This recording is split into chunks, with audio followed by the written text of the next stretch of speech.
Let me help you recondition your mind for success. And I'm going to do it in 5 simple points that I'm going to allow you to consume pretty easily. So let's just dive right in. So, the first thing that I want to speak about mainly is number one, you need to be willing and able to understand and accept that the world is more than physical.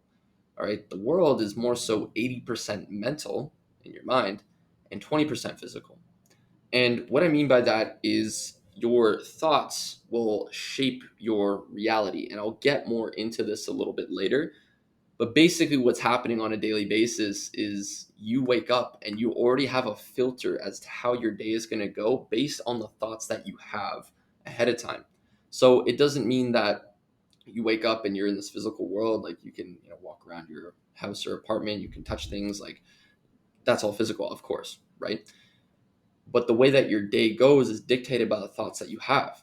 So if your perception first thing in the morning is that today's Monday, it's it's rainy out, it's shit, it doesn't really look like it's going to be a good day.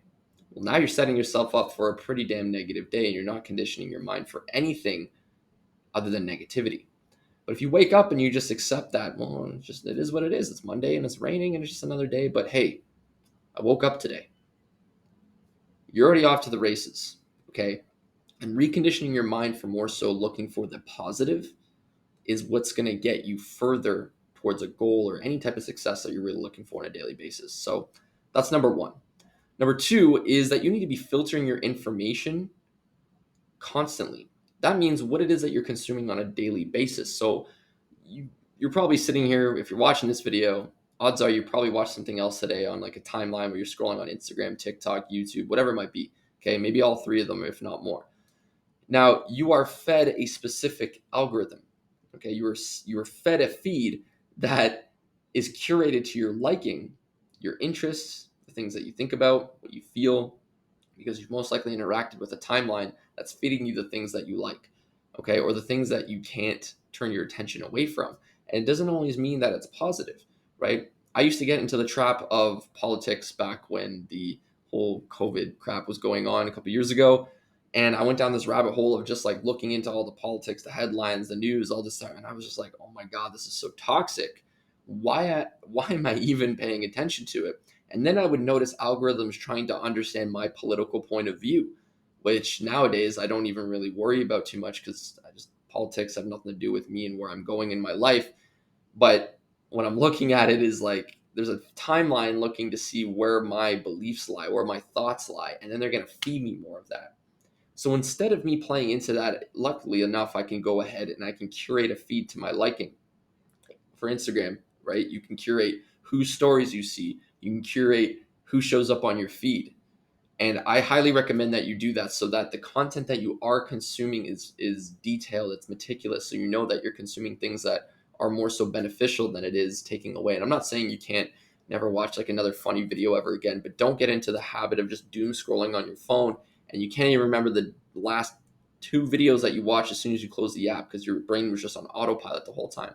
So make sure that you are curating your feed for whatever it is that you're consuming for a particular goal, or you're following people that actually serve a purpose towards what it is that you're doing, right? There's fake gurus out there. There's people that talk a lot of shit, and you want to do your pre-vetting, even with someone like myself, right? Go through all my content, take a look. Should I even listen to this guy? Why would I listen to this guy, right? Do that with everybody that you consume and make sure that you're consuming the right type of information on a daily basis if you are going to consume. But I recommend over all else, if you're going to condition or recondition your mind for success, become a creator over just a pure consumer. Okay. Note that. Third thing, you want to seek peace over all else. If you're going to recondition your mind for success, you need to be in a state of peace. Now, does that mean that you run from stress or do you run from adversity? No, you need those things to basically find peace. Okay. What I mean is basically if you are worried about something that's taking the peace of mind away from you, like a relationship that isn't going well, your boss is mad at you at your job, you've got something going on within your family, those kind of things. You basically want to do your best to resolve that situation. Simply resolve it in a way that will give you more peace. If you cannot resolve it within that point in time, you just need to accept that this is the current state that you're in. things will sort itself out as long as you take action to be better each and every day with whatever it is that you're doing. But what you need to have is the focus on the thing and the task in front of you that is going to lead you towards success. So I'll give you an example of this. When I was when I was a hockey player, I was but it's probably when I was around like 15 years old, 15, 16 years old. My mother was actually going through cancer treatments. Now, this is tough, being a 15, 16-year-old at home. I'm growing, I'm developing as a guy. You know, I'm constantly worried about other things outside of, hockey, my mom, school, this girl, whatever, right? My mind's all over the place. But when I went to play hockey, if I went to a hockey practice, I went to a hockey game, and it was very tough, especially when my mom was going through cancer treatments. But I needed to focus on that thing, and I had peace when I was doing that thing in the moment, right? Which was working hard at hockey, being a good teammate, having fun with the guys in the dressing room, right? Obviously, I still had the main thing in the back of my head that was my mom's going through something right now, and she wasn't even able to be at the rink all the time, which really sucked because she was always there. But I needed to find that gap, find that pocket of which I could find peace in, and still try my best to perform at a high level each and every time I was at the rink because people depended on me, right? So you need to find that peace. No matter what's going on, find that peace and then do everything in your power to resolve whatever it is that's going on the outside. But I will say this, focus on the things that you can control. Don't worry about the things that you can't control. Okay. So for me, what I would have wished that I could have controlled is just been a little bit more present with my mother when she was going through that. I felt like as a teenager, I tried to like block it out too much. And like I'm saying, that you need to focus on the thing that's in front of you, but there are priorities, right? So things like, if you have a really sick family member and, you need to be there for them, make sure you're there for them over all else. And, when you do have time to focus on the task at hand, give it your all and have that peace of mind, knowing that you're going to take the next step forward to see success in whatever it is that you're trying to achieve. Okay. Now, the fourth thing is that perception is power. Okay. Perception is power. So, kind of backtracking to the first point that I made, you have a filter over your life right now, and it's your perception.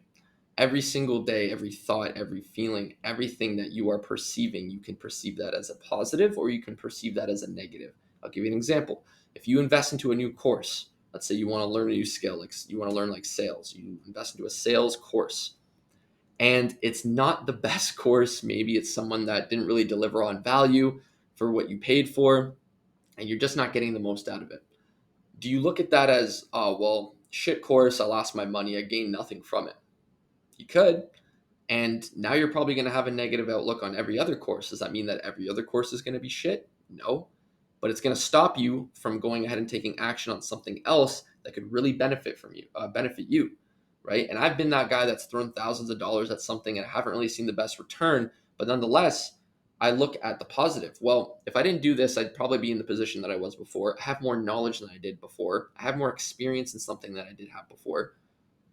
So I've basically have a net positive. I've actually consumed something or I've learned something that has gotten me a step ahead compared to where I was a couple weeks ago. I'm improving. Regardless if it wasn't exactly up to my expectations, I've taken the action, I've taken a step forward to invest in myself. And now I can prove that I am that guy that I say I am. I take action, right?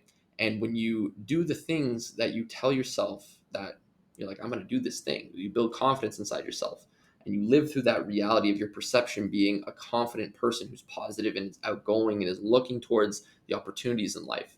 But if you don't see the opportunities and you prefer to have a negative outlook, well, now you're living in that negative filter and that's your perception on the world, right? There's like those people that blame the world for everything, the governments are keeping me poor, right? And it's like, well, depending on your situation, maybe, but what are you going to do about it? There's an answer. It's just, what are you going to do about it? Are you going to figure it out? Or are you going to sit there and just continue to blame and then, this and that, and you're going to sit there and just be negative and live in that perception? Or can you shift your paradigm, shift your reality towards this thing, an opportunity that can get you out of whatever it is that you're currently going through?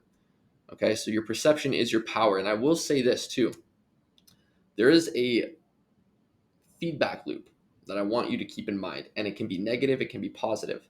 But basically, it starts with thoughts, right? Thoughts will form your beliefs. Beliefs will form your actions will form your habits, and your habits will form your reality, and your reality will then form your thoughts. And it's a feedback loop. This happens constantly every single day.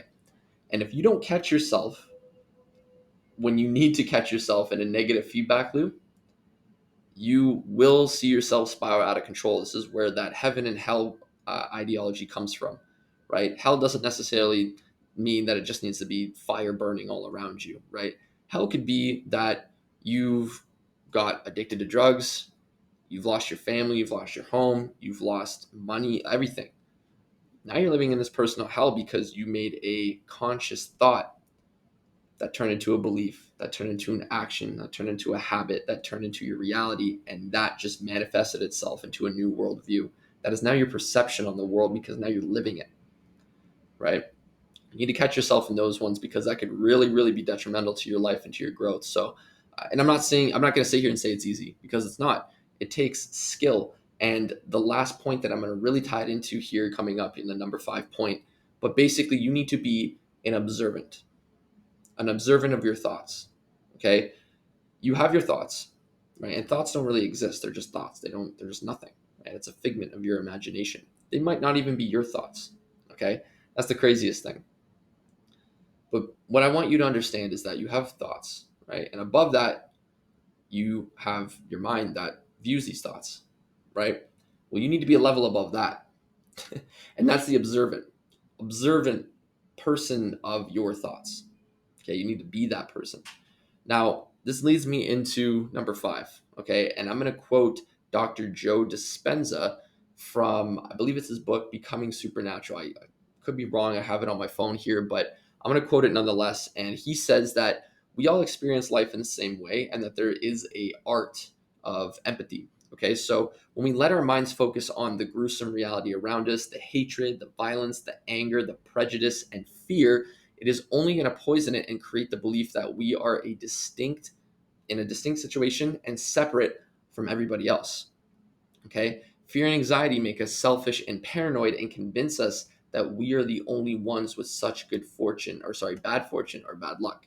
Okay? So there it is. That's perception, right? That ties back into my previous point. You're perceiving that, well, I'm going through this tough time, so it must just be about me, and I'm fearful of this, and I'm anxious because of this, and this is me going through this right now. When the truth is, there's somebody in such a way worse position than you are, literally as I'm speaking right now, and it's just the way that you're perceiving it, right? And it's not to say that whatever you're going through isn't hard or tough, right? Or you're in a really tough time right now, or you're grieving, or whatever it is that you're going through. But understand that if you need to get over that hump, you need to really push forward so that you can recondition your mind for success. Understand that it could always be a hell of a lot worse, right? And somebody else is going through it just like you are, probably even worse. And they've also overcome it and seen massive success. And they were in a worse position than you. So what does that mean? Well, that just means that you should believe in your ability to figure it out because you can. And you need to believe that you can. All right. Again, this brings me back to my points that thoughts are just thoughts. Okay. Don't let poisonous thoughts and emotions consume you. And you need to be that observant in your life. Okay. You need to understand, why do I feel this way? Are these even my thoughts? Or did somebody else instill these thoughts in my mind? Why do I feel this way today? Right. Now, a lot of people could point this towards different examples like, body dysmorphia. Right? Why do I feel not happy with my body?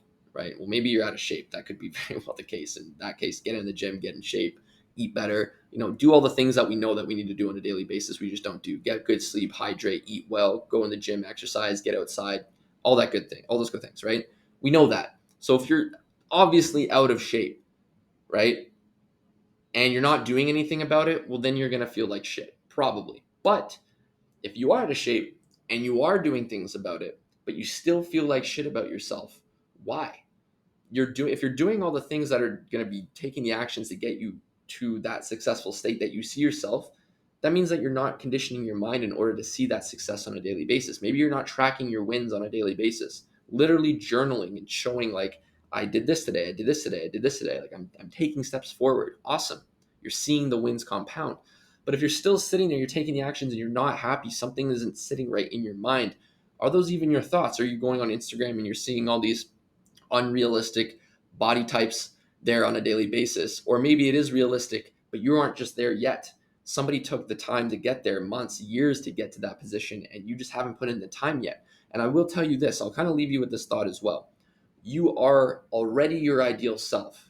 So as long that you're taking the action, time just has not caught up yet.